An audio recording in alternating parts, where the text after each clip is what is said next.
When the loquats at my doorstep ripened, my neighbor grew jealous and secretly sprayed pesticide on the loquat tree. In my past life, I saw my neighbor spraying pesticide on the loquats and kindly warned the villagers who were stealing them not to pick the fruit. Instead, the villagers scolded me for being stingy, directly cut down the tree, and scrambled for the loquats. Later, the villagers were poisoned and came to my house to cause trouble. In the chaos, my grandmother was pushed down the mountain and died, and my parents were so enraged that they drank pesticide and committed suicide. When I opened my eyes again, I had returned to the day my neighbor sprayed pesticide on my family's loquat tree. 1. The pungent smell of pesticide jolted me awake from my afternoon nap. Opening my eyes, I saw a sneaky figure outside the window, carrying a pesticide sprayer, spraying pesticide on my loquat tree. Suddenly, my mind buzzed, and I realized I had been reborn on the day my neighbor sprayed pesticide on my loquat tree. Looking at the honest-looking face outside the window,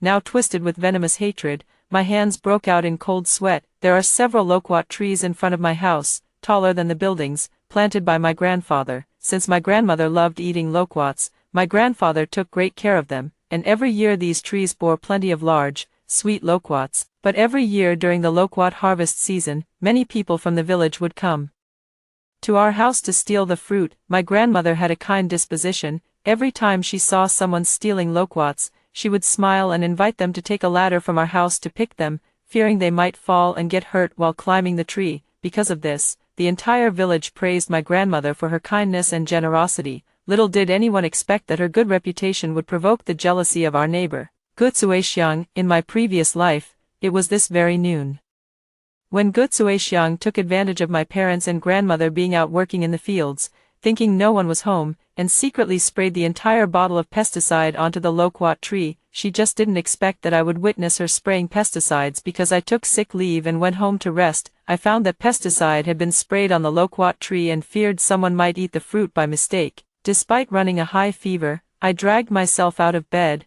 found a piece of hard cardboard, and wrote a warning sign on it that read, "Pesticide sprayed on loquats, do not pick." Then hung the sign on my loquat tree, found that the loquat tree had been sprayed with pesticides and worried that someone might accidentally eat the fruit. I dragged my feverish body up, found a piece of stiff cardboard, wrote a warning sign saying, "Loquat sprayed with pesticides, do not pick," and hung it on our loquat tree. But who would have thought, the neighbor who came to steal the loquats saw the warning sign and actually thought our family had deliberately hung it to scare people. After all, the loquats are ripe now. Spraying pesticides at this point would prevent others from stealing them, but it would also make them inedible for our own family, who would be so foolish. In my previous life, my parents and grandmother were not at home. I was worried that if the villagers ate the loquats sprayed with pesticides, they might die, so I rushed out to warn them not to pick them. But the more I tried to dissuade them, the more determined they became to pick the fruit. I stopped one, only to find another slipping past me, and I was so frantic I nearly burst into tears. "Don't pick them, they really sprayed pesticide on them, I'm not lying to you. I saw Grandma Tsuexiang next door come with a sprayer and spray them myself." Just then, the neighbor Gutsuexiang rushed out and slapped me twice. "When did I ever spray pesticide on your loquat tree? How dare you talk nonsense?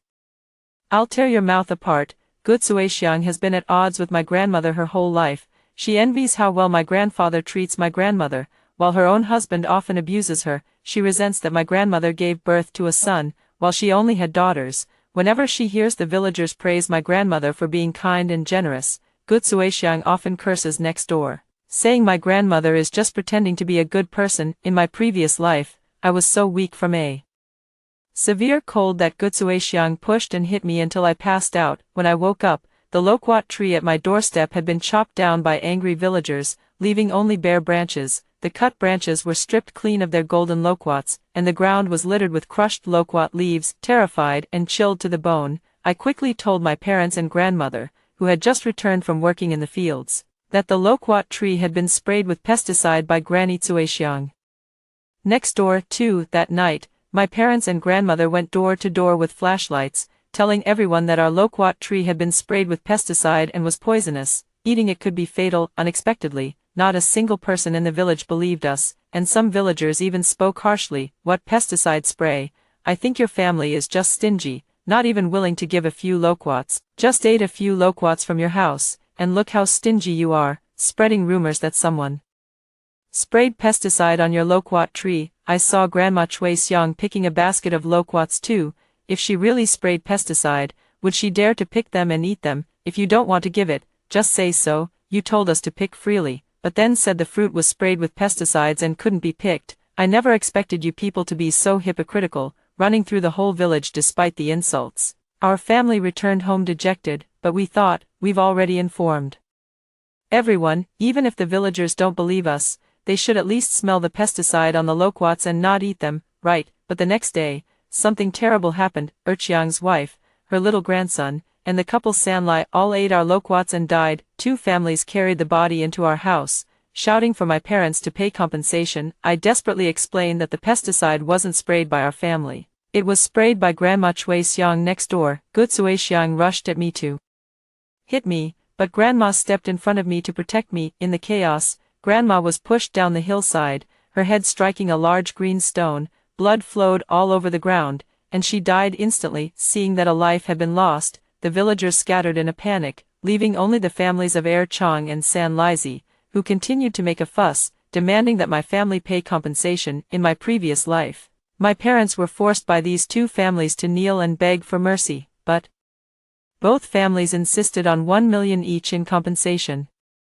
Otherwise, they threatened to claim that I was the one who sprayed the pesticide and have me sent to prison. That was 2 million. Even if we sold our house, we couldn't afford to pay it. To protect me, my parents left a suicide note, saying they would repay Er Chang and San Lizi with their lives, and both drank pesticide to end their lives. After my parents died, Gu Cui Xiang incited my relatives, saying that as a girl, I wasn't worthy of inheriting the family's house and farmland. The relatives divided up my family's property and drove me out. Later, on my way to the police station to file a report, I was hit and killed by a speeding van. I opened my eyes, looked out the window at the furtive figure, and took out my phone to secretly record the entire process of Gu Cui Xiang spraying pesticide. 3. After Gu Cui Xiang left with the spray bottle, I didn't pick and throw away the loquats that had been sprayed with pesticides. Instead, just as I had done in my previous life, I wrote a warning sign and hung it up. In the afternoon, as expected, a few villagers took advantage of my family's absence and came with baskets to steal the loquats. Although my grandmother was generous and often allowed the villagers to pick the loquats whenever they wanted, the villagers were concerned about their reputation.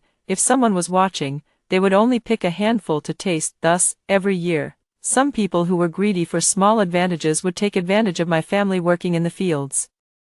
They would come with baskets and sacks, picking a whole sackful at a time. Our loquats were big and sweet, even better than those bought from fruit shops. Every year, some villagers would steal a lot to give away as gifts. Seeing the figures of Aunt Erchiang and the couple San Lizi, I sneered inwardly. They really came. Neither of them is a good person. Aunt Erchiang is well known in the village for being greedy and always trying to take advantage of small things. She sneaks into my house to steal things as if it were her own home. When the loquats in our yard ripened, she came to steal them. Then, when the bayberries ripened, she came again to steal them. One year, my father planted a few passion fruit vines in the backyard, intending to save them for me when I came back, but to our surprise, Aunt Erchiang stole every single one. When my dad found her house, she had just returned from selling the stolen passion fruit in town and was gleefully counting the money at home. My dad suppressed his temper and said that the passion fruit was specially grown for me to eat, and he asked her not to pick them anymore. Aunt Erchiang rolled her eyes and said to my dad,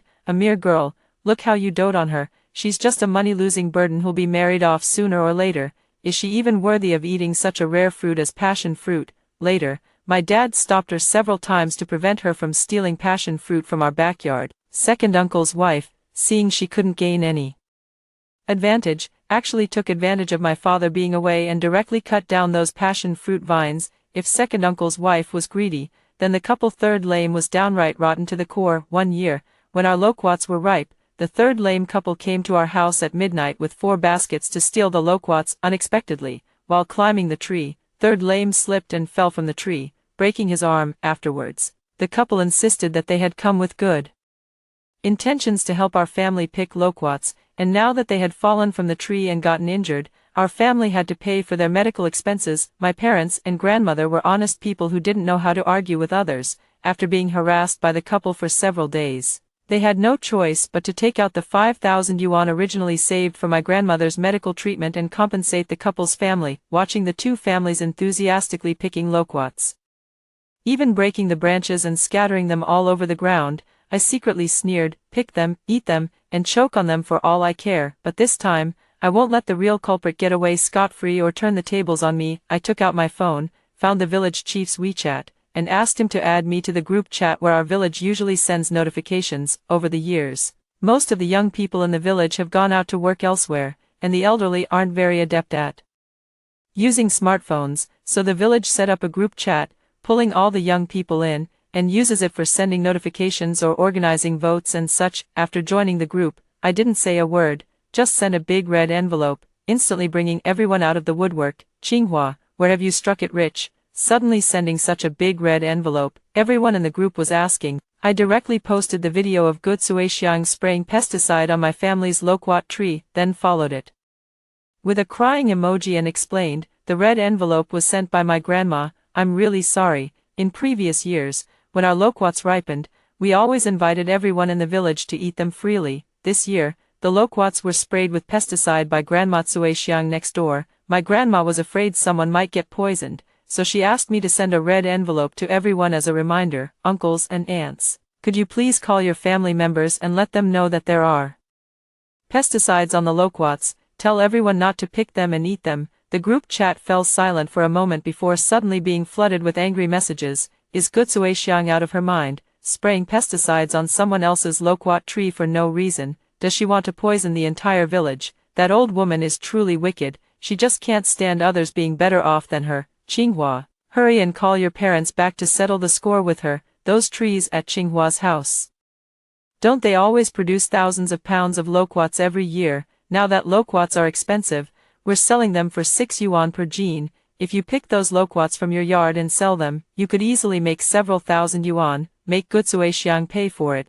Villagers chattered back and forth, more angry than I, the person involved. Yes, in previous years, everyone could enjoy big, sweet, free loquats. This year, just as we were about to eat them, Gu Zuixiang sprayed pesticide on the trees. We watched helplessly as the trees, full of golden loquats, became inedible. How could the villagers not be angry? For, after replying to each villager in the group chat to make sure everyone was informed, I looked up and gazed out through the window. Outside the window, San Lizi had already climbed up the loquat tree, straddling the trunk while picking the fruit, peeling them and stuffing them into his mouth. Beneath the tree, his wife, like a starving ghost, was also frantically shoving loquats into her mouth. San Lizi and his wife were notorious in the village for being lazy and poor. Too stingy to spend money on fruit, they would simply wait for the fruit in others' fields to ripen and then steal some to eat. Because my parents were hardworking and had planted many fruit trees, our family was the one most frequently targeted by San Lizi and his wife for their thefts. Next to her, Aunt Erqiang was picking loquats while peeling them and stuffing them into her grandson's mouth. Looking at that plump, round-faced little boy, a flicker of hatred flashed in my eyes. In my previous life, it was he who pushed my grandmother down the mountain, causing her death. After her death, my parents were so furious they wanted to call the police to arrest them, but unexpectedly, the Erqiang family arrogantly claimed that their child was only 9 years old, and even if they reported it, the police couldn't do anything to him. Such a young child would only get a verbal reprimand at most, no jail time at all. In this life, I won't send them to jail, because I want to watch them, with my own eyes, walk themselves onto the bridge of Naiha. 5. Aunt Erqiang and the Sanlai family returned home with full baskets, having picked every single loquat from under my family's loquat tree that had been sprayed with pesticides. Watching them carry away their full baskets, I immediately dialed my father's phone. Dad, come home quickly, something's happened at home. The neighbor, Grandma Chui Xiang, sprayed pesticide on our loquat tree. I posted a notice in the group, but when I came out of the bathroom just now, I saw that someone had stolen a lot of our loquats. I don't know whose family didn't see the notice and picked our loquats. Could they be poisonous?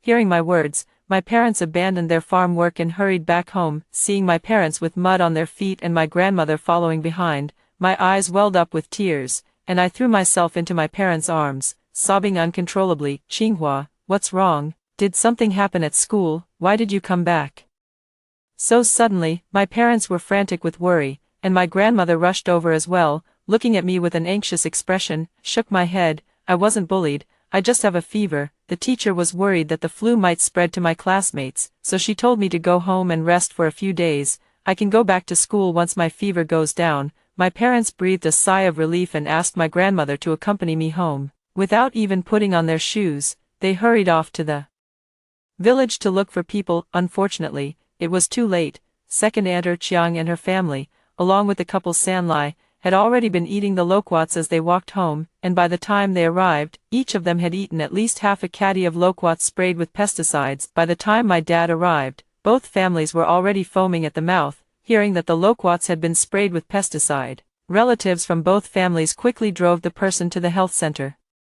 By the time they were delivered, Chang's grandson had already stopped breathing. Sanlai had eaten the most, and by the time he was delivered, he was barely alive. After a day and night of rescue efforts, Sanlai still died. Fortunately, Aunt Chang and Sanlai's wife were saved, but what awaited them was not an embrace of survival after a disaster, but a slap from their own family. With a smack, Uncle Chang slapped Aunt Chang's head so hard that it tilted to the side. "My son sends you 2,000 yuan every month. Do we really lack food? Why must you steal? Now look at this. Your grandson is gone. Let's see how you'll explain this to your son and daughter-in-law." Chiang's son and daughter-in-law both work in the city. Their only son stays in the countryside, and fearing he might suffer in the rural life, the couple sends 2,000 yuan back to their mother every month, asking her to buy more delicious food for their grandson. When Chiang's wife heard that her big, chubby grandson had died from eating poison loquats she had stolen, her eyes flashed with anger as she glared coldly at our family. "It's all your fault. My grandson was poisoned after eating your loquats.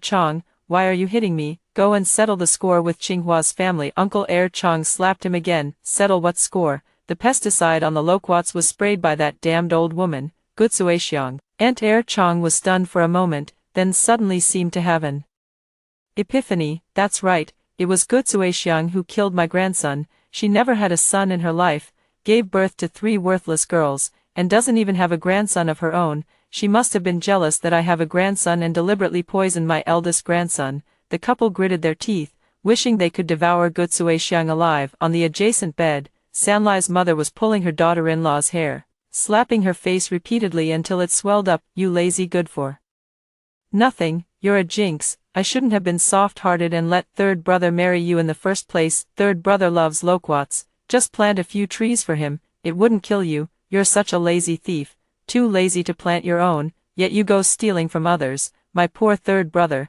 he was ruined by you, you jinx." Seeing the furious eyes of the two families, I quickly forwarded the video from my phone to them. "Go find Granny Tsuexiang quickly, it's all her fault for spraying pesticide on my loquat tree, she's the one to blame." The two families exchanged a glance, then immediately ran toward Gutsuexiang's house. Following behind, I dialed the police emergency number. "Hello, I want to report a crime. Someone maliciously poisoned the loquats in my yard. 2 villagers in our village have already died from eating the poisoned loquats."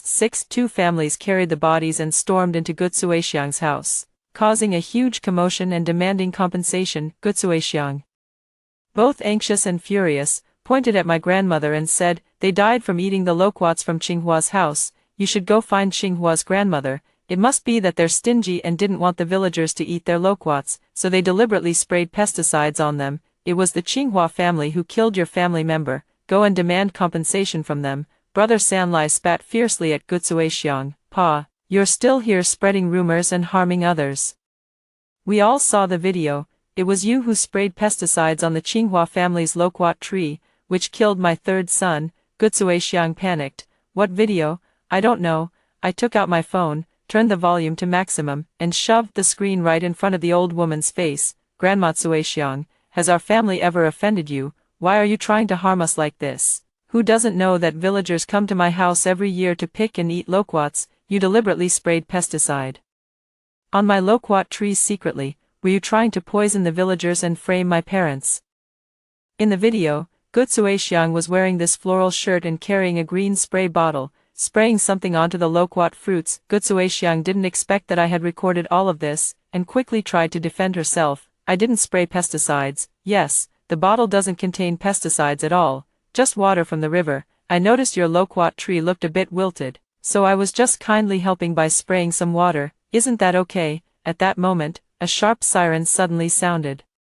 From outside the door, I sneered, put away my phone, and stepped aside to make way for the arriving police. "Whether you sprayed pesticide or water, you can explain it at the police station. I believe the police will thoroughly investigate and clear the deceased's name." "No, I won't go to the police station. I didn't kill anyone. They were the ones who couldn't resist stealing loquats to eat. What does that have to do with me?" Gu Zuixiang struggled as she was escorted into the police car by the officers. The Gu family's home was also cordoned off with a police line. Officers quickly found a pesticide sprayer at the Gu residence and also discovered an empty pesticide bottle in the yard. After testing, the pesticide in the bottle was found to be identical to the residue on my loquat tree. 7. Since the video was secretly filmed by me, I was also taken to the police station for a statement. "Xiao Qinghua, you knew that Gu Zuixiang was spraying pesticide on your loquat tree, so why didn't you go out and stop her?" I replied with a bitter smile, "Because I was running a fever, felt weak all over,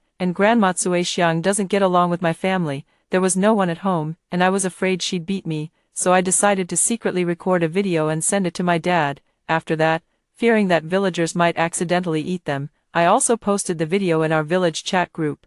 I really made sure everyone in the group was informed, telling them to warn their families that our loquats had been sprayed with pesticide, and to keep people from coming to pick them. I was afraid someone might miss the message, so I even made a warning sign and hung it on the tree. If you don't believe me, go take a look. The sign should still be there." The police continued asking, "Then why didn't you go out and stop Erqiang's family and Sanlai's family when they came to steal your loquats?" I replied with a bitter expression. "I didn't know they had come to my house to steal loquats." At that time, I had a stomachache and went to the back to use the toilet. When I came out, I noticed loquat leaves scattered all over the ground at the entrance, and many loquats had been stolen. I was afraid something bad had happened, so I immediately called my dad. If you don't believe me, you can check the call records between me and my dad. I unlocked my phone and handed it to the police. An hour later, I finished giving my statement and came out. My parents and grandmother had been waiting outside. As soon as they saw me come out,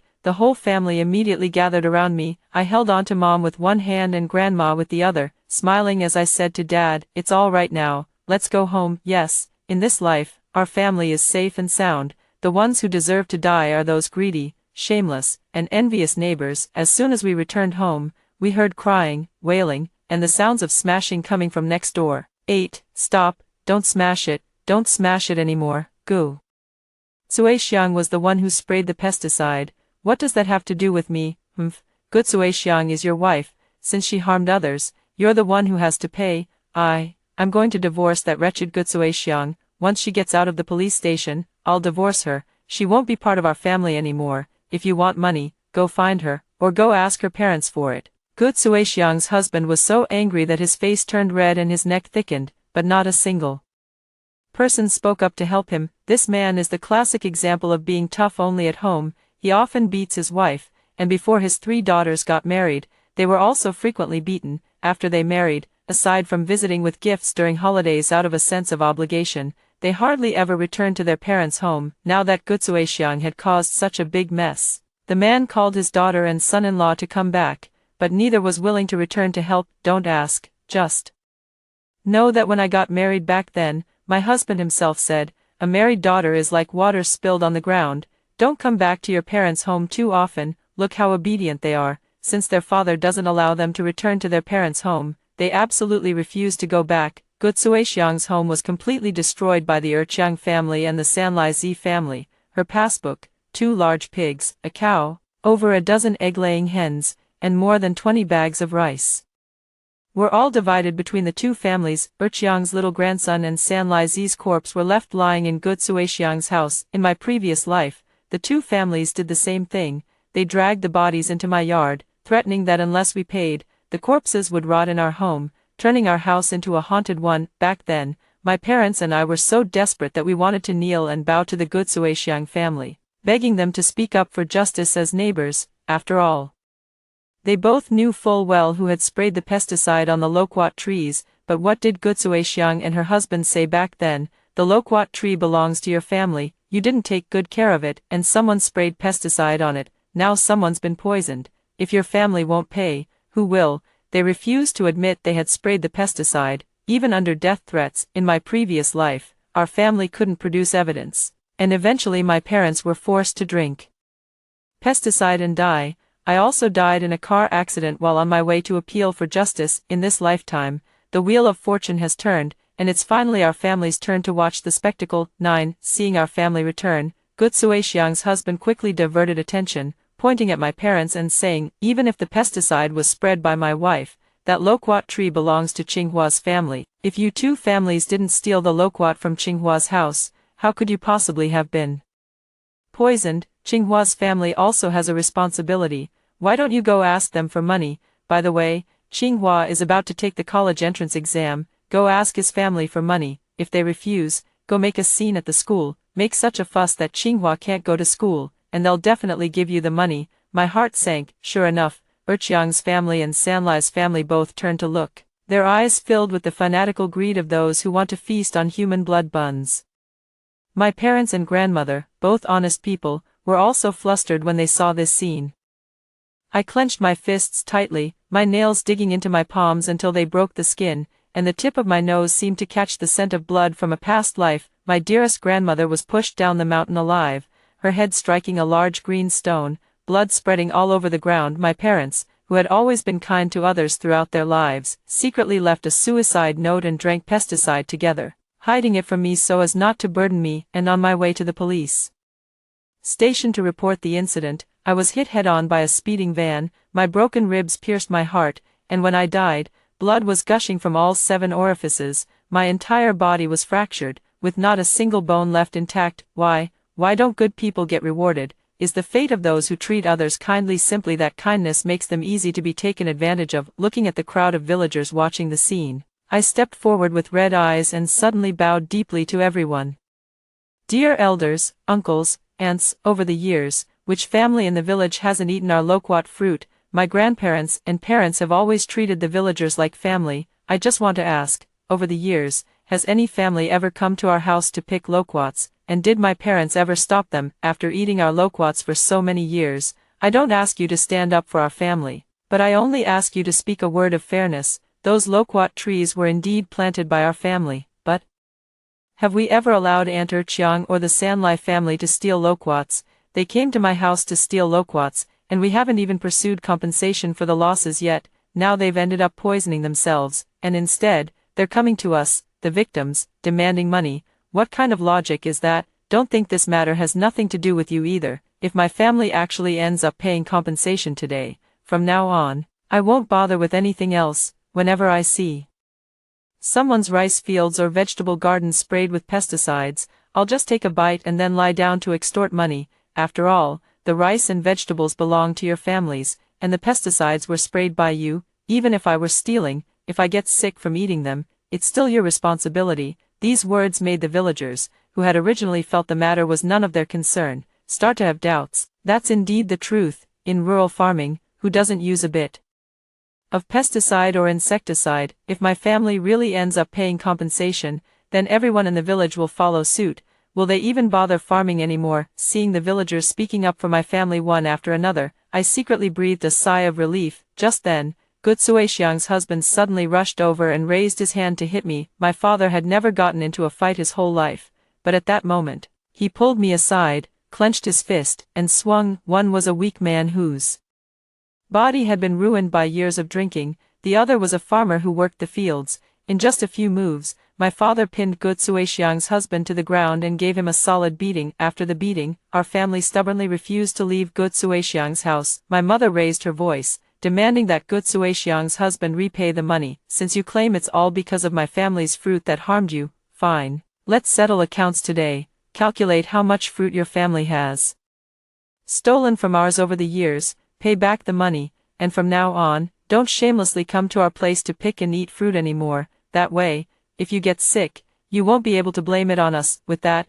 she turned to look at the villagers who had just said our family should compensate them. And as for the rest of you, don't rush off either. Over the years, how many loquats, plums, peaches, persimmons, pomegranates, and other fruits have you picked from our yard? Settle the bill today.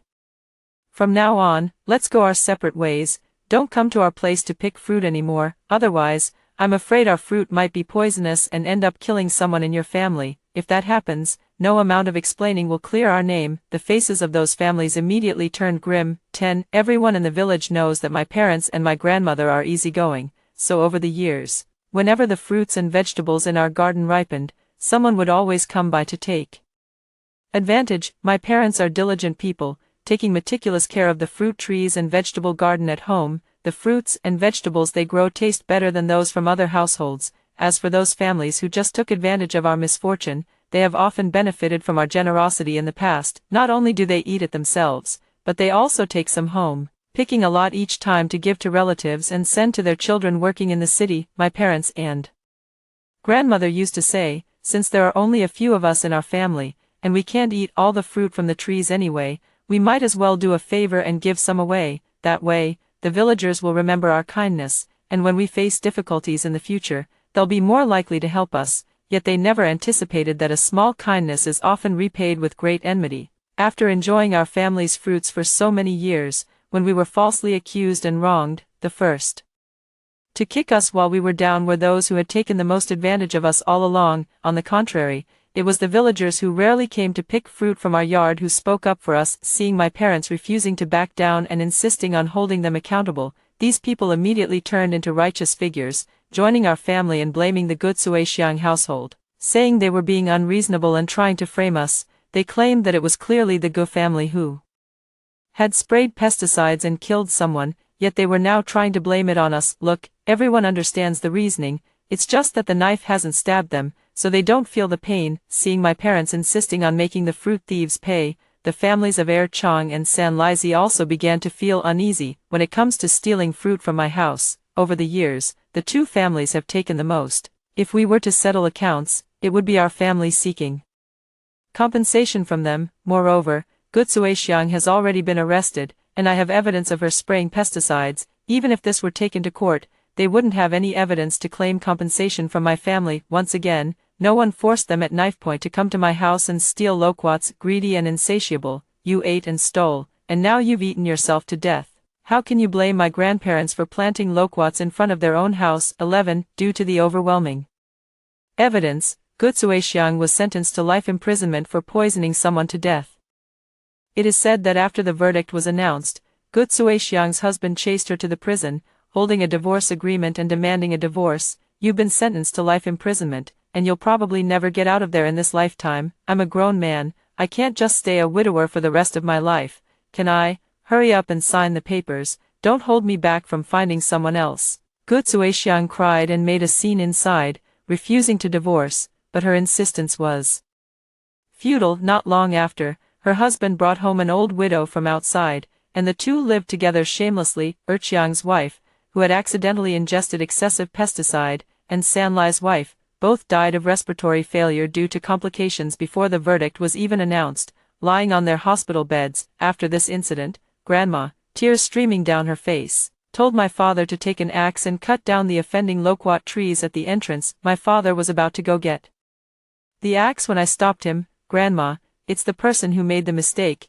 not the loquat tree. Besides, these loquat trees were specially planted for you by Grandpa before he passed away. Now that Grandpa is gone, these trees are your last remembrance of him. How can you cut them down just because of a few thieves, destroying the memory Grandpa left for you? Grandma held me tightly and cried bitterly. I knew she couldn't bear to cut down the loquat trees that Grandpa had planted with his own hands, but this incident wasn't entirely without benefit. At least, from then on, for a long time, no one in the village dared to steal and eat fruit from others' homes casually. After all, life is only once. Who can guarantee whether pesticides have been sprayed on other people's fruit trees? My parents and grandmother also learned a lesson from this incident. Since then, whenever someone in the village tried to steal fruit, my parents and grandmother would drive them away, fearing that someone might get sick from eating it. With more fruit at home than we could eat, my parents would pick it and sell it at the market, which actually improved our family's livelihood. A few years later, I heard that Gu Suexiang, jealous that her cellmate's family often brought her things while her own husband and daughter never visited her in prison, secretly put prohibited substances into her cellmate's water cup. After the incident was exposed, Gu Suexiang's original sentence reduction fell through, and not long after, she died in prison due to an accident. By this time, I had already graduated from university. During my college years, I started a short video business with my classmates. After earning my first pot of gold, I secretly bought a villa in the city for my parents and grandmother. When we moved, I dug up all the fruit trees from around our old house and transplanted them into the villa's yard. The loquat tree my grandfather planted for my grandmother, the pomegranate and jujube trees my father planted for my mother, and the honey peach, sugar orange, navel orange, and lemon trees the whole family planted for me. Perhaps in the eyes of the villagers, these fruit trees were merely small things that provided a taste of freshness each harvest season, but for me and my family,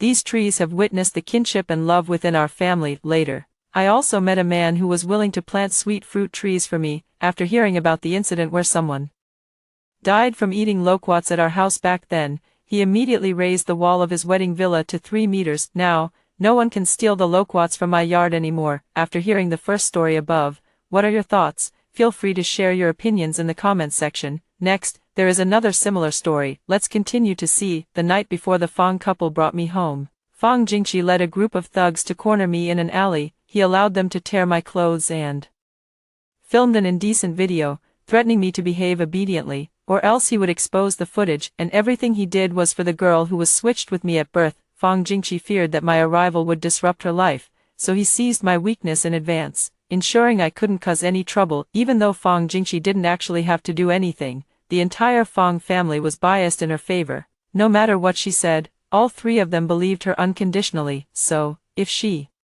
fell, I was the one who pushed her. If she failed an exam, it was because my return affected her. If she shed a single tear, I was the one who made her cry. If she fell into a pond, it must have been my doing. To get back at me for Fong Jingrong, Fong Jingqi released an indecent video, and in an instant, my reputation was hanging by a thread. To protect their family's reputation, the Fong family cut ties with me and kicked me out of the house in the middle of the night. As a result, I was dragged into an alley by a drunkard and tortured to death. Living a second life, I'm embracing a, if I die, we all die, kind of madness. Tong Nianchu, I suggest you behave and listen, or you'll suffer the consequences. The moment my back slammed into the wall, pain surged through my entire body. That familiar tone, laced with undisguised contempt, the suffocating feeling of near death quickly dissipated because of these words. Until consciousness returned, only then did I realize I had been reborn. 4 thugs were pinning down my limbs before me, while Fong Jingqi stood to the side with one hand in his pocket, holding a phone aimed at me. I immediately realized that this was the day before I was recognized by the Fong family. Fong Jingqi had these 4 people corner me in the alley, all just to film an indecent video of me, and everything he did was for that fake heiress, Fong Jingrong, who was switched with me at birth. He was afraid that if I returned to the Fong family, I would take everything that belonged to Fong Jingrong. He was afraid I would use the guilt of Mr. and Mrs. Fong to force Fong Jingrong out. He was afraid that someone like me, who lived in the mud, would bully Fong Jingrong. He was afraid. He had 1,000 worries for Fong Jingrong, and naturally, 1,000 times more disgust for me. What does it matter if he humiliates me? He wishes I had never appeared, wishes he could crush me into the dust. To him, I am not the family member he painstakingly searched for, but a demon crawling out of the mud, trying to harm the sister he has cherished for over a decade. In my past life, after learning the reason, I begged him to delete the video, swearing I would never return to the Fong family or have any connection with them, but Fong Jingqi was not pleased at all. Instead, he slapped me directly and said, "Don't think you can play tricks. I know you're just pretending to retreat so mom and dad will force Rongrong out. Tong Nianchu, you are truly despicable. I'm warning you, you'd better behave yourself and stick to being the second daughter of the Fong family. But if you dare to covet anything else, I'll release this video and let mom and dad see what kind of person you really are. Let's see how you'll ever go to school again, take exams, or even try to make a place for yourself in society." From then on, whenever I did anything that didn't suit his wishes or upset Fong Jingrong, he would use this video to threaten me. I thought that once the college entrance exams were over, I could finally break free from the Fong family, but because I scored better than Fong Jingrong, which upset her, he directly released the video. Since it was a real name report from my own brother, everyone online believed it without a doubt. I went from being envied by everyone to being despised by all. Malicious speculations emerged one after another, and many so-called insiders appeared online, confirming the rumors of my chaotic personal life. My phone number was leaked, and I received all kinds of insults and harassing calls every day. To salvage their Reputation. The Fong family publicly announced their severance of ties with me and drove me out of the Fong household late at night, penniless and with my phone smashed. I couldn't hail a taxi and had no choice but to walk slowly, but unexpectedly, just after leaving the affluent neighborhood, I was dragged into an alley by a drunkard, where I was abused and killed now, with a chance to start over. I will definitely drag Fong Jingxi down into the abyss with me. Thinking this way, I gave up my futile struggle, only staring fixedly at Fong Jingxi. He was right, my struggle would only bring more brutal punches and kicks, and might even arouse their sadistic interest. Staying still and obedient would actually prevent any real harm. I wanted to see how Fong Jingxi could just stand by and watch his own blood-related sister being stripped of her clothes right in front of him. I suddenly gave up struggling. The blonde-haired guy sneered, "Oh, I thought you were some kind of chaste and virtuous woman, giving in so quickly." I swept a cold gaze over each of them. "I've memorized all of your faces. Either kill me today, otherwise, I will definitely call the police, and none of you will get away." Fong Jingxi frowned, clearly displeased with my refusal to recognize the situation. The blonde-haired guy's hand, which had been unbuttoning my shirt, paused, then he slapped me directly across the face and spoke disdainfully. "Do you even know who you've offended, and you still dare to call the police? If you *King dare to call the police, I'll post the video online and let everyone see what a slut you look like. Then you better make sure to post it online. Spreading illegal videos is a crime." Illiterate. Perhaps my expression was too indifferent, or perhaps my gaze was too icy. The punk was clearly intimidated by me, a hint of panic flashing in his eyes. Then he suddenly realized he had been intimidated by me, and slapped me again, stubbornly saying, "Who are you trying to scare? Think I'm afraid?" He's not afraid, but that doesn't mean others aren't. The man gripping my right wrist hesitated. "Brother Chi, we're just here to teach her a lesson. Maybe we should." Fong Jingxi immediately frowned, casting a cold glance his way. The blonde-haired guy also kicked out angrily, scolding, "Useless." Probably seeing these guys back down, Fong Jingxi felt he'd lost face, and his gaze toward me grew increasingly hostile. Fong Jingxi looked down at me with a contemptuous sneer. "Tong Nianchu, I can make a move on you anytime I want. I have plenty of ways to make your life a living hell, and even if you call the police, it won't do you any good." I mimicked his tone with a scornful laugh. "Oh, really? You think you're some kind of all-powerful rich kid who can challenge the state's authority? You're nothing but a cowardly bully who only picks on the weak and fears the strong. A complete scumbag." Fong Jingxi's face darkened. He put away his phone, stepped forward, and slapped me twice. Then he forcefully pinched my chin, his tone icy. "Tong Nianchu, you really are an ill-bred wretch. I don't care about blood ties, so I will never acknowledge you. You only deserve to live like a filthy rat in the gutter. Today is just a heads up. We'll be seeing each other again. I'll make you regret ever being alive in this world." With that, Fong Jingxi released his grip and turned to leave. As soon as he left, the yellow-haired guys automatically let go of me while they turned their backs. I tousled my hair, tore open the collar of my shirt, ripped my pants, and then pulled out a broken table leg from the side. This was a back alley in a residential complex,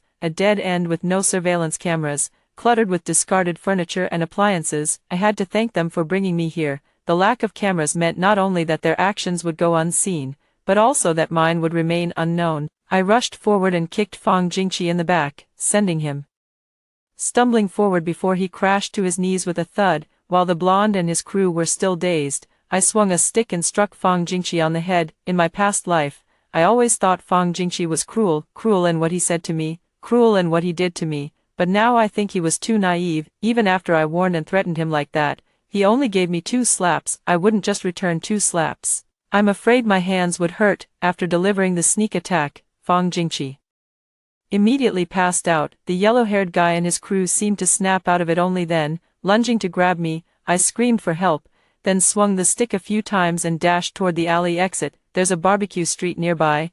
I was originally going to pick up my brother from work, but I never expected to be intercepted by them halfway. In my past life, after begging Fong Jingxi to delete the video failed, my first thought was to go find my brother for help, yet misfortune never comes alone. I arrived just in time to see my brother being hit on the head with a glass bottle, and later he became a vegetable. In my previous life, the reason I always obeyed Fong Jingxi and kept a low profile in the Fong family was not only because of the video but also because the Fong family could cover all the medical expenses for my brother's treatment. So when the Fong family came to take me back, I didn't refuse. Because of this, I was mocked by Fong Jingxi, especially since I had just said the night before that I would never have anything to do with the Fong family. Fong Jingxi didn't care what reasons I had, he was convinced that I was just after the Fong family's wealth and luxury, certain that I was a hypocritical villain, and he disliked me even more. After my death, the Fong family would definitely stop paying for my brother's treatment. I wonder if he ever woke up, but that doesn't matter now. I won't let him lie alone in that hospital bed anymore. In this life, I didn't get too entangled with them, so there's definitely still enough time. Sure enough, by the time I arrived, the two sides had just started to clash. I rushed over, striking the leader of the men on the back with a stick, and shouted, "Fong family's lackeys, you've already harmed me, isn't that enough? Now you want to harm my brother too." Choo-choo. My collar was open, revealing the clothes underneath, my hair was disheveled, my cheek bore the mark of a slap, and my pants had been torn. Anyone with eyes could see that something was wrong with this scene. How much did Fong Jingxi pay you to pretend to be drunk and cause trouble, to stop my brother, and let them do such beastly things to me? I'm not even an adult yet. This heart-wrenching cry made the onlookers turn their gaze toward the troublemakers, and their expressions immediately changed. Choo-choo, what happened? Tong Nianming rushed over, shielding me behind him, and asked urgently. When I took his hand, I deliberately tapped his palm twice, and he immediately understood I was acting. The troublemakers were quickly restrained by the helpful bystanders, and the police arrived soon after. A police officer quickly assessed the situation and sent a policewoman to take me to the hospital for a checkup. I glanced at the many phones recording in the crowd, then got into the car with a heavy heart. In the car, I recounted the entire incident step by step. Upon hearing that I hadn't been assaulted, Tong Nianming and the policewoman both breathed a sigh of relief. When she heard that I was terrified because I had hit Fong Jingxi with a stick, the police officer immediately comforted me. "You didn't do anything wrong, you were just acting in self-defense." But Fong Jingxi said he could easily kill me, and even if I called the police, it wouldn't help. Nonsense. As long as you are a citizen of our country, you must abide by the law. They also recorded a video and said if I didn't obey, they would post it online. Don't worry, we'll make sure he deletes the video right in front of you. The police officer comforted me all the way, while Tong Nianming held me close, his face ashen, but before understanding the situation, he didn't dare to interrupt rashly. "This is my family. Even when they don't fully understand the situation, they'll stand by my side unconditionally. I already have such a wonderful brother, who would care about Fong Jingxi at the hospital, just to be safe." The police officer had me undergo a series of examinations. While waiting for the report, the police officer left the ward to make a phone call. I gave Tong Nianming a meaningful look, and he immediately closed the ward door. I know he has many questions he wants to ask, but right now, I still need to add fuel to the fire of today's events. In my past life, though I was not favored in the Fong family, I still learned many things I had never known before. For example, behind some marketing accounts on the internet are mysterious big shots that even the Fong family cannot shake. I immediately edited a long paragraph about what had just happened and sent it over. Just the 3 words #Fong Jingxi# were enough to attract attention. Sure enough, the other party was very interested. I then mentioned that behind this incident was the story of the Fong family's real and fake heiresses, and I even included the hospital address. Just as the deal was settled, Tong Nianming cleared his throat, and I quickly deleted the chat history and put away my phone. The policewoman pushed the door open and said that the police had already checked the alley I mentioned and had found information about Fong Jingxi. After I beat him up, he was immediately taken to the hospital by the yellow-haired guy and his friends. What a coincidence. It was the very same hospital. After comforting me with a few more words, the policewoman left. I wasn't the least bit worried about the follow-up arrest, since the evidence was right there in Fong Jingxi's phone. After everyone had left, Tong Nianming sat down by the hospital bed and asked, "What on earth happened?" Tong Nianming and I had been siblings for over a decade, and I couldn't hide anything from him, so I told him directly about being reborn, because I knew, no matter how unbelievable the things I said might be, Tong Nianming would trust me unconditionally, just like how the Fong family trusted Fong Jingrong unconditionally. So I've always been very clear in my heart, the Fong family are not my family. My family is only Tong Nianming. Tong Nianchu, are you stupid? When others insult you, you don't insult them back. When others hit you, you don't hit them back. But you weren't here, and I couldn't beat them anyway. Tong Nianming's eyes immediately reddened. He pulled me into his arms, his voice full of guilt. "I'm sorry. I shouldn't have been lying in a hospital bed. I should have protected Choo-choo. It's my fault. It's all my fault. Choo-choo did nothing wrong. it's all my fault, sob. Tong Nianming's voice gradually choked up, then he began to sob. Softly, until he was completely overcome with tears.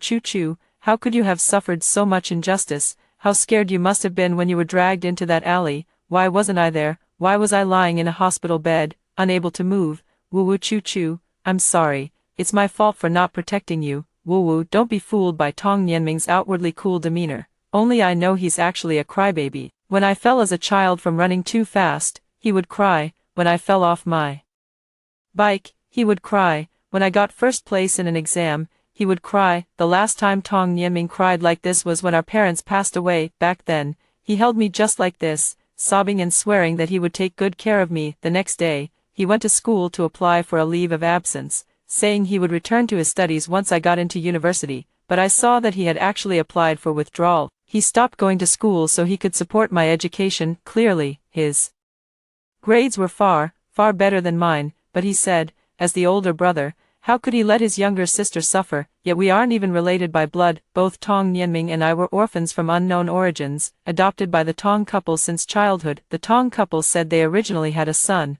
but he was later abducted by human traffickers. They searched for many years and dared not move, fearing that if they relocated, their biological son would not be able to find his way home. 20 years ago, they found a baby boy at the very spot where their own son had gone missing. Since they couldn't find the baby boy's family, they sent him to an orphanage, but a week later, they adopted the baby boy and named him Tong Nianming. Perhaps it was fate. 3 years later, they found a baby girl in the same place, and that was me. The elderly couple who had lost their son and we who had been abandoned by our parents became a family, and so we lived for over a decade. Year ago, the elderly couple passed away one after another, and Tong Nianming and I used all the money from the Tong family to arrange their funerals.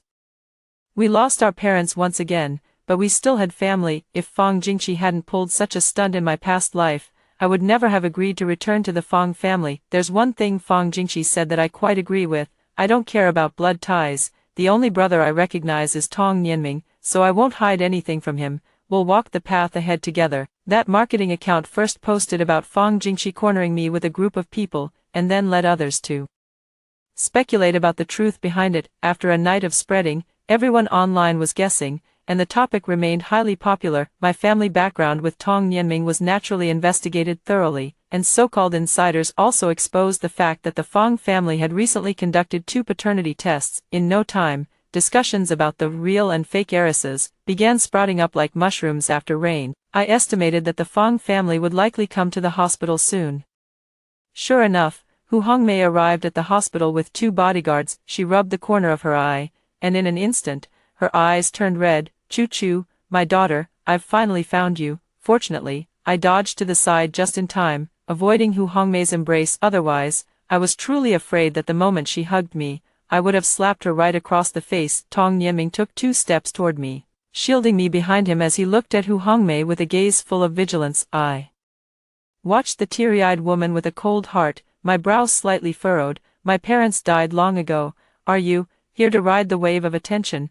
Hu Hongmei had always prided herself on being a wealthy lady, holding herself in high regard. In my past life, when I returned to the Fang family, her eyes held not only dissatisfaction but also a hint of disappointment. Perhaps my appearance was a world apart from what she had imagined, and even more so from the fake daughter she had raised with her own hands. The initial trace of guilt she felt toward me had long since vanished, and whenever she faced me, she was always filled with impatience and disdain. I think she probably regretted it, regretted bringing me back to be an eyesore and, for no reason, giving others a good laugh. Such a prideful person, never thought she'd stoop to acting for Fang Jingqi's sake. Perhaps my gaze was too cold, for Hu Hongmei quickly explained, Chu, I am your mother. There's a paternity test result. As she spoke, Hu Hongmei handed over a copy of the test report. I really am your biological mother. The police have seen this report too. It's all genuine. Of course I know this report is genuine, but as long as I don't acknowledge it, it's meaningless. I don't believe this. If you really are my mother, then hire me a lawyer. I want Fang Jingqi sent to prison. Hu Hongmei's face instantly changed, and she waved her hands anxiously. No, we can't let Xiao Qi go to prison. You know him, he's your brother. It's all a misunderstanding. I sneered and threw the paternity test report in Hu Hongmei's face. No wonder a so-called birth mother suddenly appeared out of nowhere. turns out it was all to get her son off the hook. Your Fong family sure goes all out to save your son. You'd even pretend to be my mother and try to turn this into a family matter. Well, let me tell you, dream on. Hu Hongmei grew frantic. How can you say that? I really am your birth mother. Shao-Chi is your own brother. You can't let him go to jail. I pointed to my own swollen face. This is what Fong Jingqi did. Someone like Fong Jingqi, who disregards the law and commits evil deeds, deserves to go to jail. How can you say that about your brother? You share a blood bond. Shao-Chi just had a momentary lapse in judgment. I'll make him apologize to you later. I don't need his apology. I just need him to go to jail. You. Hu Hongmei tried to step forward and grab me, but Tong Nianming swung his arm to block her, standing between us. There's no need for any more tricks. What Fong Jingqi did to my sister, our family will not let this go. What do you mean your sister? The only brother Chu Chu has is Jingqi. Chu Chu and I are on the same household register. I am her only family. Please leave. Tong Nianming, standing at a towering height of 9 meters, exuded an overwhelming presence, forcing Hu Hongmei to retreat step by step. My hospital room was just an ordinary ward, although I was the only patient in the room at the moment. The hallway outside was bustling with people coming and going. Hu Hongmei, accompanied by 2 bodyguards, immediately drew a crowd of onlookers as soon as she appeared. A few people even followed her into the hospital room to watch. Seeing their employer being forced to retreat, the 2 bodyguards immediately closed and, fearing that Tong Nianming might suffer, I instantly switched to a pitiful, emotional tone. Your son didn't hesitate to spread malicious rumors to ruin me, and now you want to harm my brother in public too. The Fong family may be powerful and influential, but we ordinary people can't afford to provoke them. However, the law is not to be trifled with. I will never acknowledge a thief as my mother. If Fong Jingqi dares to threaten me like this, he must be threatening others too. I will not compromise. I refuse to believe the Fong family can control everything. If there's one thing the people despise most, it's those who use their wealth to act as they please. As soon as they heard me say this, they immediately thought of the trending topics online and became outraged. Is this the mother of that Fong? What's his name? This is too outrageous. She actually brought bodyguards to the hospital to threaten the victim. Is that a threat? Did I just hear something about a paternity test? It's fake. Probably because if this gets exposed online, it'll be hard to handle. So they're trying the reuniting with family approach. Think about it. The Fong family is so wealthy. If they acknowledge a relative, wouldn't that mean hitting the jackpot? Didn't they say the test was real? This person doesn't seem like they're pretending. It's all an act. For all we know, this woman might not even be Mrs. Fong. She could be an actress hired by the Fong family. After all, none of us have seen her before. They're just trying to trick her into going home first. Wow, can it really be like that? Young lady, you mustn't agree. Going to the Fong family is no different from a lamb walking into a tiger's den. The onlookers chattered away, directly labeling Hu Hongmei as a fraud. This infuriated her, turning her face bright red, but she couldn't find the words to respond. Sister, how could you say that about Mom? The sudden voice caught everyone's attention. Fong Jingrong was dressed in a white gown, her smooth long hair slightly curled at the ends. Her delicate, palm-sized face looked utterly innocent, perfectly embodying the image of a delicate white lotus. I wasn't surprised to see Fong Jingrong. She was bound to show up for something like this, eagerly trying to drive a wedge between me and the Fong family. Rongrong, what brings you here, Mom? Fong Jingrong walked over to Hu Hongmei, her face filled with concern. I was worried about you. I thought if my sister misunderstood, I could help explain. Since this whole thing started because of me, Hu Hongmei immediately reassured her. This has nothing to do with you. It was Shao-Chi's own idea. No, it's not. My brother only did it because he was worried about me. Fong Jingrong bit her lip, her eyes instantly reddening. Sister, please don't blame my brother. It's all because I was too scared, and that's why he made a mistake. Fong Jingrong has always been best at playing the innocent and pitiful victim in front of others. Her delicate, white flower appearance immediately won over the sympathy of many. I rolled my eyes. And who are you? I don't know you at all, sister. I quickly cut her off. I only have one older brother, no younger sister. Don't go around claiming connections. Fong Jingrong immediately put on a look of helplessness, with glistening tears trickling down her face, enough to evoke sympathy from many. This poor girl, she's suffered such an undeserved misfortune. Exactly, it's clearly the son who did wrong. So why is this girl the one getting scolded? Look at this girl. She's so wrong, she's crying. Hu Hongmei had always doted on Fang Jingrong, and seeing this, she glared at me with even more hostility. How could you bully Rongrong like this? Shao Qi is right, you're just jealous of Rongrong. If he doesn't keep you in check, who knows how much you'll bully Rongrong in the future. So, you were in on it too. I caught sight of the faint smirk on Fang Jingrong's lips and couldn't help but think how utterly foolish Hu Hongmei was. She had probably forgotten the very purpose of opening the hospital, or perhaps she simply can't act, and now it's all coming to light. Although I don't plan to give Hu Hongmei a friendly look, I also won't give Fang Jingrong any chance to climb higher. I immediately took out my phone and dialed the police officer from yesterday. Hello, is this Officer Gao? I'd like to report a crime. The mastermind behind Fang Jingqi's case just showed up. Yes, her name is Fang Jingrong, and the Fang family is aware of this. I'll send you the recording. What are you doing? Fang Jingrong, who had been feigning pitifulness, suddenly rushed forward, only to be blocked by Tong Nianming. Call the police. Didn't you say this whole thing started because of you? So you're the mastermind behind it all. Isn't it only natural for me to call the police? Since Fang Jingrong loves drawing attention to herself, I'll just give her a helping hand. That's not what I meant. It was Fang Jingqi himself who— Are you trying to say that just because you shed a few tears, he went and committed a crime, and it's all his fault, with no connection to you? Or are you suggesting that he couldn't even handle such a small matter properly, and now you have to step in yourself? How utterly foolish. It seemed each sentence had struck a nerve with Fang Jingrong. Her mouth hung open for a long moment, unable to form a rebuttal. No, that's not it. I'm just worried that if my sister falls out with the family, she won't know how to face mom and dad when she comes home later. Fang Jingrong, perhaps afraid I'd challenge her again, spoke in a hurried, anxious rush. A report from who knows where, and you think you can turn black into white and claim kinship? You're dreaming too big. If you don't believe it, you can always have the report verified by an institution to see if it's genuine. This report clearly shows it's from half a month ago. I sneered coldly. You keep insisting I'm a member of the Fang family, yet you had the identification report half a month ago. Why wait until now to come and acknowledge me? Stop putting on an act. You're just trying to use a fake report to get me to drop the lawsuit. Once Fang Jingqi is in the clear, you'll come back and say sorry, that it was all a mistake. Either way, you'll have your excuses. My words made the onlookers suddenly understand. So that's what they were after all along. If this girl had really been fooled by the fake report and thought they were her family, she would have withdrawn the lawsuit once they were released, and then kicked her out. She would have nowhere to turn for justice. I wondered why they brought bodyguards for a family reunion.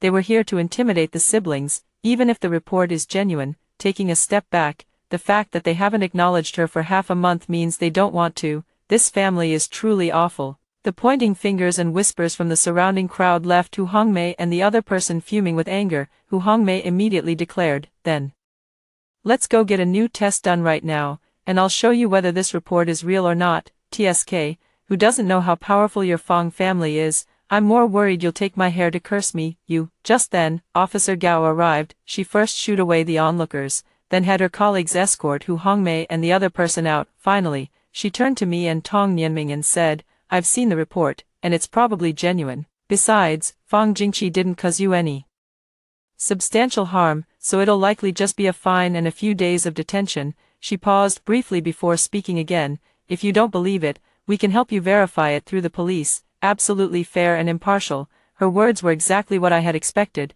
I never intended to cause any real harm to the Fang family over this matter. I just wanted an excuse not to return to the Fang family. I didn't say anything. But Tong Nianming asked, who will be tested? Chu Chu and Fang Jingqi.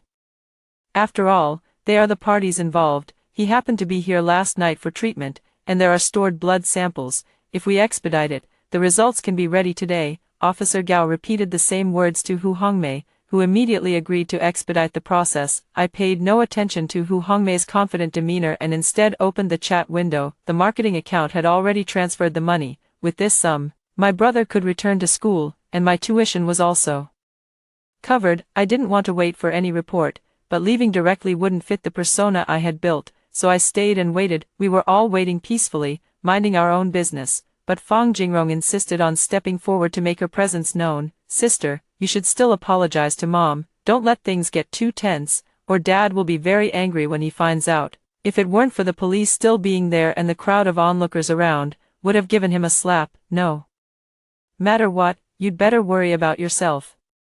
I suddenly leaned in and whispered in her ear, if I go back to the Fong family, the first thing I'll do is kick you out. Mom and Dad won't agree to it. That's not up to them. The report is out. Officer Gao's voice cut off what Fong Jingrong was about to say. Originally, she had thought it involved privacy and planned to read it back in the ward. Little did she expect Hu Hongmei to directly say, if you stand straight, you don't have to fear a crooked shadow, insisting on reading it in front of everyone. After saying that, she glanced at me. The meaning behind that look was all too clear. She wanted me to quickly back down. What a pity. I don't care, since the person involved agreed. Someone even started a live stream. How is this possible? Hu Hongmei's astonished voice rang out, and I tilted my head to look over. No blood relation at all. I exchanged a surprised glance with Tong Nianming, then looked at Fong Jingrong, seeing that her shock wasn't feigned either. Could it be that I really have no blood relation to the Fong family? No, impossible. My paternity test report must be genuine. Could yours be mistaken? That's a possibility. I turned to look at the doctor. If you're not convinced, you can have someone come over and do another test. Run another test for us. As she spoke, Hu Hongmei tried to grab me, but Tong Nianming pushed her away. Suddenly, a bold idea struck me. Even if our test results show a blood relationship, so what? That doesn't mean you and your son are related. Instead of coming to me for a test, why don't you go back and get one done with your precious son? You Fong family members are so generous, not raising your own, but raising someone else's child instead. No, that's not true. Don't you dare spout nonsense here. Shao Qi is my son, my own flesh and blood, born after 10 months of pregnancy. Tong Nianming held back Hu Hongmei from rushing forward while adding sarcastically, this is your Fong family's private matter, no need to prove anything to us. I nodded deeply in agreement. Brother, let's go home. Regardless of whether Hu Hongmei would go for a paternity test later, my brother and I went home together. After arriving home, Tong Nianming couldn't help but ask, do you really have a blood relationship with the Fong family? My hand paused as I was about to open my phone. After a moment's thought, I nodded. Hu Hongmei must have confirmed it multiple times. Otherwise, Fong Jingqi wouldn't have come looking for me in such a rage. But I never expected that Fong Jingqi wouldn't be a child of the Fong family. For the Fong family to have their child swapped once could be considered an accident, but for it to happen twice, that's more than just a coincidence. Could it be? Tong Nianming paused and lowered his voice, that it was intentional. It's possible, but the Fong family isn't the kind of household where children can be swapped so easily, let alone twice, unless there was an inside accomplice. Even if there was an inside accomplice, why would they want to swap the children? As I scrolled through the heated discussions online, a particular comment suddenly caught my eye. Do you think both of them have no blood relation to the Fong couple, or is it just Hu Hongmei they're not related to? Tong Nianming tilted his head in confusion. What do you mean? I showed him the comment, and he gasped sharply. That really could be the case. So it seems I have a biological brother out there, wandering the world, or maybe not anymore. Tong Nianming sighed and patted my head. Everyone has their own fate. Maybe he was adopted by someone else. I hope so. After sharing these reflections, I used the money from the marketing account to hire a private investigator to look into Fong Baozhu's private life. Within 3 days of the incident, netizens had pieced together the truth of the matter. During this time, Sister Gao also called, saying that Hu Hongmei had taken Fong Jingqi's hair for a paternity test. The results indeed showed no blood relation, and she fainted on the spot. She was even photographed by netizens and the pictures were posted online. It seems he won't have time to bother me lately. I pushed my brother to prepare for returning to school, and I also got ready for the new semester. Just then, the doorbell rang. Could it be Fong Baozhu? The door opened to reveal a face that was both unfamiliar and strangely familiar. The man appeared to be in his 40s, and from his demeanor and actions, it was clear he was a wealthy man. Who are you? The man didn't answer Tong Nianming. Instead, his gaze swept around the room before finally settling on the black and white photographs of the foster parents, Tong Nianming, and I understood the identity of the visitor almost instantly. The son my adoptive parents had been searching for over 30 years, but in my memory, he never appeared in my previous life. May I offer them some incense? I glanced at the bodyguards behind him, nodded, and pulled Tong Nianming aside to let them in. After finishing the incense offering, he bowed slightly to us. Thank you for helping send off my parents. Tong Nianming and I stepped aside. There's no need to thank us. They raised us for 20 years. It's the least we could do. Still, thank you. If it weren't for the online exposure of your situation a few days ago, I might never have regained my memories. You've lost your memory. Seeing him nod, I couldn't help but click my tongue. What a melodramatic plot. This man is now called Lu Ku, but he was originally named Tong Chuming. Back then, after being abducted by human traffickers, he was sold abroad and became someone else's organ bank, but he was lucky. Just after arriving abroad, the group was caught. He was sent to an orphanage and later adopted by a Chinese family, becoming Lu Ku. Perhaps due to the overwhelming impact of bloodshed and darkness from a young age, he lost his memory. This memory loss lasted for over 30 years. He had completely forgotten that he was Tong Chuming, forgotten that he still had a pair of parents. It wasn't until this trip back to the country for a business negotiation that he accidentally stumbled upon the online revelations about my and Tong Nianming's backgrounds, the familiar neighborhood, the familiar photos, the familiar words. They left him in a daze. Then, a sharp pain shot through his mind, and long-lost memories came flooding back. He remembered, he immediately had someone investigate his adoptive parents' situation, and upon learning that they had never given up searching for him for over 30 years, he completely broke down. So he came here to see them. After hearing the story, Tong Nianming and I didn't say much. If anything had to be said, it was probably just fate playing tricks on people. Tong Nianming handed over the adoptive parents' belongings and the property deed to Lu Ku. These were originally your things, and now they're being returned to their rightful owner. If you don't plan to live here, could we buy it from you? Lu Ku was taken aback for a moment and didn't say anything. Tong Nianming didn't say much more either, thinking that he probably needed some time alone. Tong Nianming and I left the house under the pretext of going grocery shopping. When I returned, Luke had already left. He had also taken his adoptive parents' belongings with him. Tong Nianming patted my head. His family is all abroad, so he definitely needs to deal with the house here. I'll ask him if he can pay in installments. I shook my head. I have money. The compensation from the Fong family hasn't arrived yet. After saying that, I immediately called Sister Gao to ask when the compensation would be settled. Unexpectedly, I received news that the Fong family would be making a statement via live stream. I clicked on the link she shared and saw Fong Baozhu talking confidently in the live stream. Hu Hongmei looked haggard, her gaze empty as she stared off to the side, while Fong Jingrong was impeccably made up. Firstly, Fong Baozhu called on everyone to protect their own children and not give human traffickers any opportunity. Secondly, he made it clear that although Fong Jingrong and Fong Jingqi are not biologically related, they have developed feelings after being raised for so many years and will continue to stay in the Fong family. When asked whether they would recognize me and bring me back, Fong Baozhu showed a helpless expression, saying, "Chu Chu has no emotional connection with us. I'm afraid she might not be willing to come back." Fong Jingrong even added in a rather hypocritical tone, "Sister probably has a deeper bond with the brothers she grew up with, but their adoptive parents passed away long ago, leaving only the two of them, which must be quite inconvenient." As soon as I heard this, I knew she was deliberately steering the narrative, trying to mislead the audience about my relationship with Tong Nianming. Sure enough, the comments section started to go off topic, with all sorts of malicious speculations popping up one after another. If she's still trying to throw mud at me at a time like this, then the Fong family isn't chaotic enough. I immediately packaged up the information the private investigator had uncovered and sent it to the marketing accounts, steer the public opinion towards the relationship between Fong Baozhu, Fong Jingrong, and Fong Jingqi. Received. 10 minutes later. The panic in the Fong family's eyes was unmistakable. Seeing this, Hu Hongmei was even more furious, grabbing Fong Baozhu's hair and hitting him. "You actually kept so many women outside, Fong Baozhu. Have you forgotten that everything you have now was given by our Hu family?" "Mom, don't hit Dad. And you, a wild child from who knows where, how dare you occupy my daughter's position? Who do you think you are, Fong Baozhu? I'm going to kill you. You're crazy. This is live."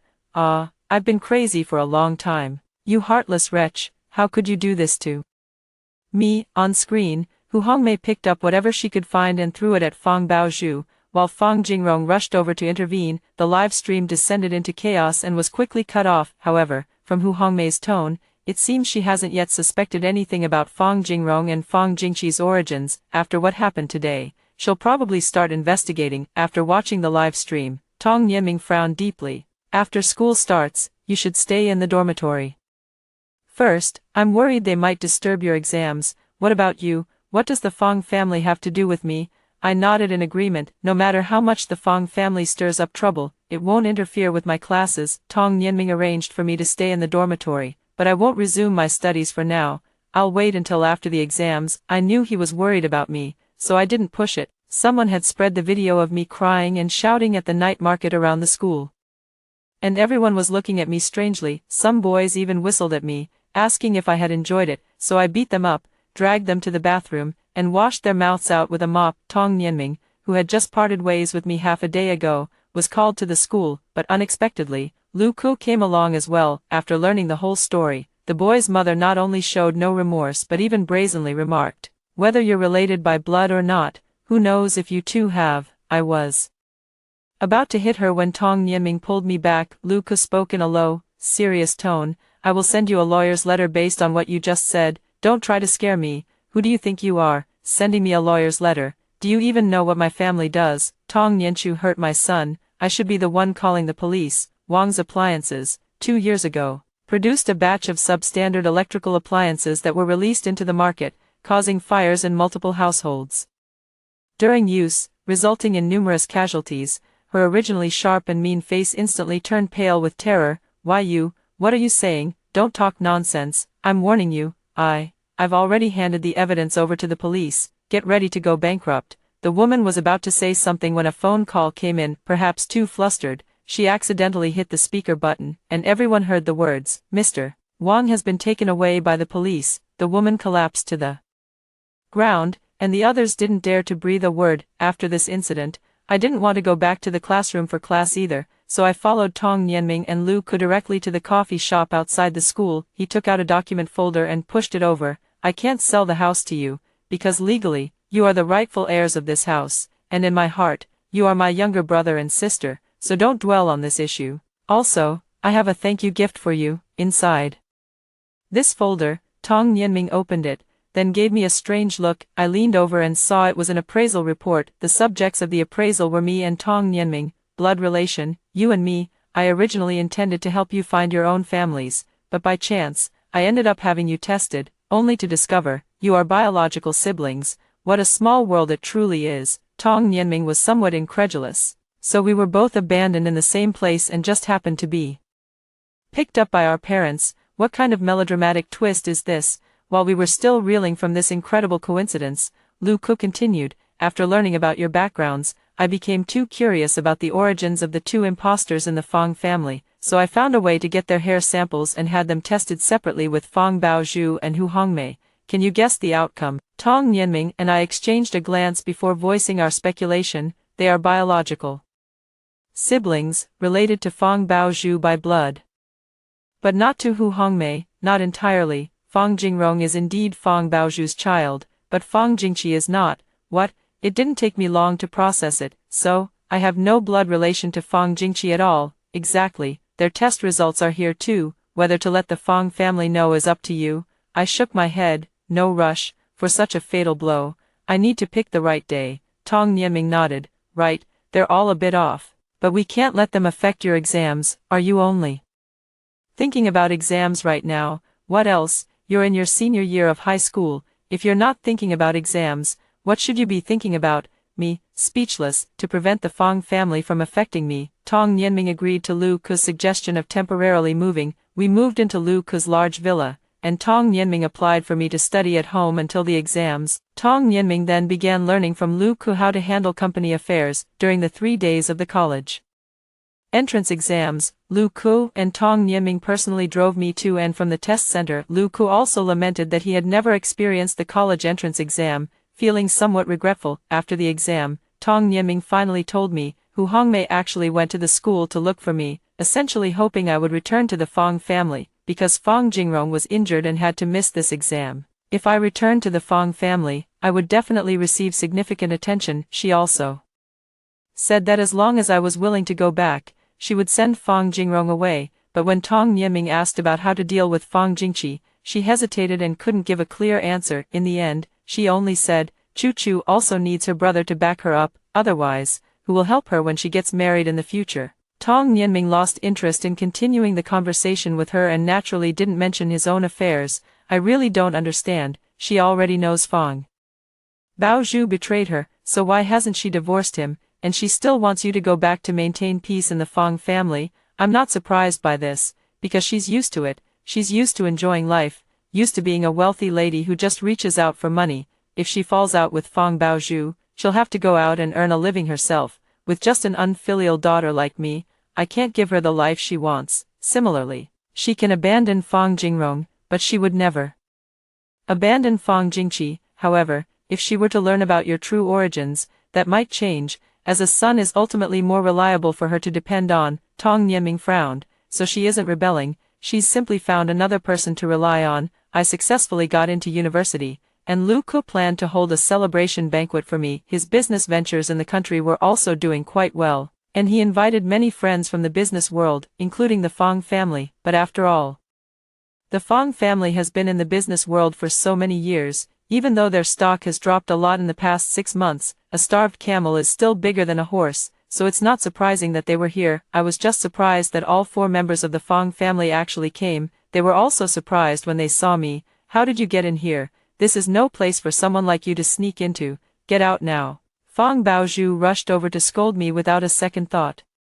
Looking exactly the same as he did in my past life. Mr. Fang, you're overstepping your bounds, my brother said, pulling me behind him. Humph, take a good look at yourselves.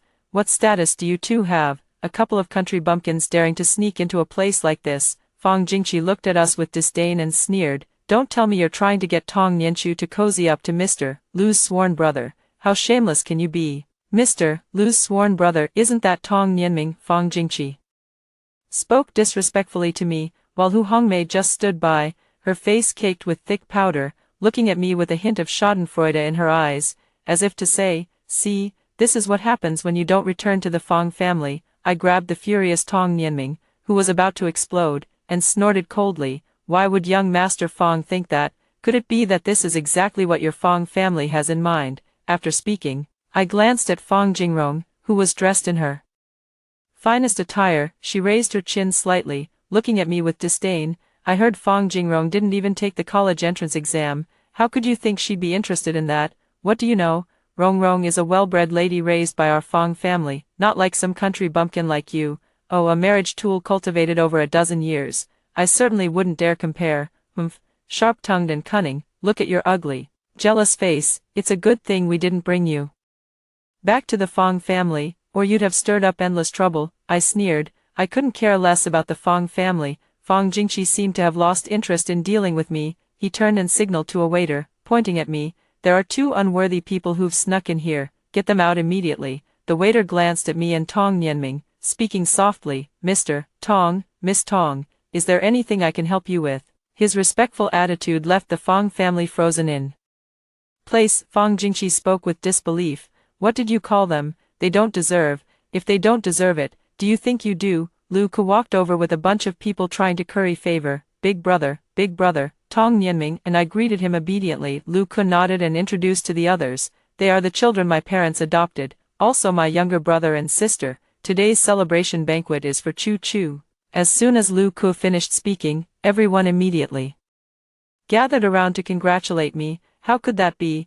The 4 members of the Fang family exclaimed in surprise, drawing everyone's attention. Fang Jingrong never expected that the person she intended to seduce today was Tong Nianming, and Fang Jingqi also didn't realize that I was the host of this banquet. Fang Baozhu wore an expression of deep regret, while Hu Hongmei, after her initial shock, burst with delight in her eyes. Chu Chu, I'm your mother, I'm your birth mother. As she spoke, she tried to rush over and grab my hand, only to be blocked once again by Tong Nianming. This time, she didn't hold back her anger. Instead, she lashed out. Who do you think you are, daring to stand in the way of me recognizing my daughter? Chu Chu, look at him. He's harboring ill intentions toward you, trying to keep you from reuniting with your own parents. Earlier when I went to look for you, it was him who stopped me. He doesn't look like a decent person at all. You have to believe me. I would never lie to you. Over there, Fang Baozhu seemed to have finally grasped the situation at hand, putting on a hypocritical smile as well. Chu Chu, I'm your dad, your real dad. He then snapped at Tong Nianming. Get out of the way. Don't interfere with us reuniting with our daughter, or else don't blame me for being rude. Looking at the abandoned Fang Jingqi and his sister, I couldn't help but find it laughable. If I go back, what will happen to your beloved Rongrong? Pa, a bastard from who knows where. How dare she stay in the Fang family? Mom will kick her out right away. Fang Baozhu did not agree, but he did not object either. Fang Jingrong immediately rushed forward. Dad, You can't drive me away. I am the eldest daughter of the Fong family. That's right, Dad. I won't agree to Tong Nianchu returning to the Fong family. I only recognize Rongrong as my sister. Fong Baozhu glanced at my expression and scolded in a low voice. Shut up, Dad. I chuckled softly. Of course you only recognize Fong Jingrong. After all, she's your half-sister from the same mother. Everyone was stunned for a moment, then turned their gaze toward Fong Baozhu in unison. Even he himself was stunned. Fong Jingqi was so angry he jumped up and down. You're talking nonsense. I am Dad's son. I spread my hands. Paternity tests are a good thing. I suggest you all go get one. What do you mean? Hu Hongmei was stunned for a moment, then flew into a rage. You sent my child away and made me raise your illegitimate daughter and son, Fong Baozhu. I'm going to kill you, you heartless bastard. Hu Hongmei stretched out her claws to scratch Fong Baozhu. Fong Baozhu was still in a daze and, caught off guard, ended up with a face full of scratches. Protected by Tong Nianming, I retreated behind the bodyguards. Everyone stood by, watching the commotion. Fong Baozhu snapped back to reality and first slapped Hu Hongmei, then he kicked Fong Jingqi and slapped him too, dragging him off to get a paternity test. Fong Jingrong didn't dare stay behind and hurriedly chased after them. Hu Hongmei, however, had thick skin and kept wailing my name. Chu Chu, your all mom has left now, my dear Chu Chu. I was about to step forward when Tong Nianming pulled me back, then went up himself and dragged Hu Hongmei out of the hotel lobby. Hu Hongmei struggled and cursed at Tong Nianming the whole time. I knew this was my brother's way of cutting ties with her for good. After my brother returned, his eyes remained red the whole time, but no one dared to bring it up. By the next day, the news that Tong Nianming and I were biological siblings had spread. Those who understood the whole farce were saying that the Fong family had thrown away the watermelon to pick up a sesame seed. After the college celebration banquet, Lu Ku took us to the capital. Lu Ku's company was in the capital, so I also applied to a university there, hoping to stay close to my brother, until a year later. A marketing account I had previously done business with suddenly sent me a link. I clicked on it and found out it was news about Fong Jingqi being imprisoned. I quickly asked someone to investigate the whole story. After discovering he had been cheated on, Fong Baozhu kicked Fong Jingqi out of the house. Fong Jingqi, accustomed to a lavish lifestyle, was hardly capable of self-reliance.